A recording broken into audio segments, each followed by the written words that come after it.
السلام علیکم ورحمۃ اللہ وبرکاتہ۔ بسم اللہ الرحمن الرحیم۔ تو آج ہم پروفٹ سیریز شروع کرنے جا رہے ہیں حضرت آدم علیہ السلام سے۔ تو چلیے شروع کرتے ہیں حضرت آدم علیہ السلام کے واقعات۔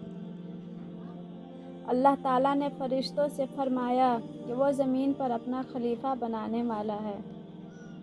فرشتوں نے سوال کیا کہ کیا ایسی مخلوق کو پیدا کیا جائے گا جو زمین پر فساد پھیلائے اور خون بہائے، جبکہ وہ اللہ کی پاکیزگی بیان کرتے ہیں۔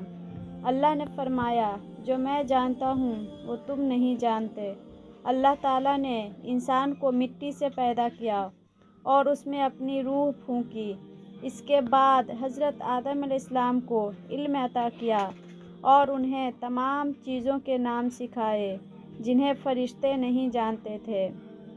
یہ علم حضرت آدم علیہ السلام کی فضیلت اور مرتبے کا اظہار تھا۔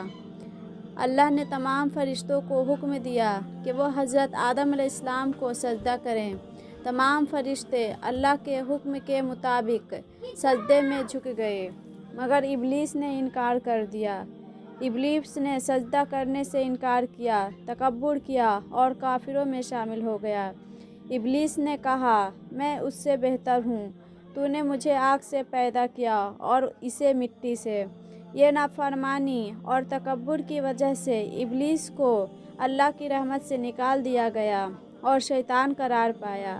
اللہ نے ابلیس کو قیامت تک مہلت دی تاکہ وہ انسان کو گمراہ کرنے کی کوشش کرے۔ اللہ نے حضرت آدم علیہ السلام کو جنت میں سکونت عطا کی اور ان کے ساتھ حضرت حوا علیہ السلام کو پیدا کیا تاکہ وہ ان کے لیے راحت اور ساتھی بنے۔ جنت میں انہیں ہر قسم کی نعمتیں میسر تھیں اور اللہ نے انہیں ایک خاص درخت کے قریب جانے سے منع کیا۔ ابلیس، جو پہلے ہی حضرت آدم علیہ السلام سے دشمنی رکھتا تھا، نے انہیں ورگلانے کی کوشش کی۔ اس نے حضرت آدم علیہ السلام اور حضرت حوا علیہ السلام کو بہکایا اور کہا کہ اگر وہ اس درخت کا پھل کھائیں گے تو انہیں ہمیشہ کی زندگی کا حکومت ملے گی۔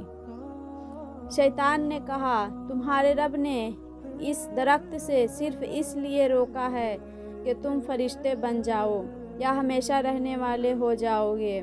شیطان کے دھوکے میں آ کر حضرت آدم علیہ السلام اور حضرت حوا علیہ السلام نے اس درخت کا پھل کھا لیا۔ اس کے نتیجے میں ان کی معصومیت ختم ہو گئی اور ان پر ان کی شرمگاہیں ظاہر ہو گئیں۔ انہوں نے فوراً درخت کے پتوں سے اپنے آپ کو ڈھانپنا شروع کیا۔ حضرت آدم علیہ السلام اور حضرت حوا علیہ السلام نے اپنی غلطی کا اعتراف کیا اور اللہ سے معافی مانگی۔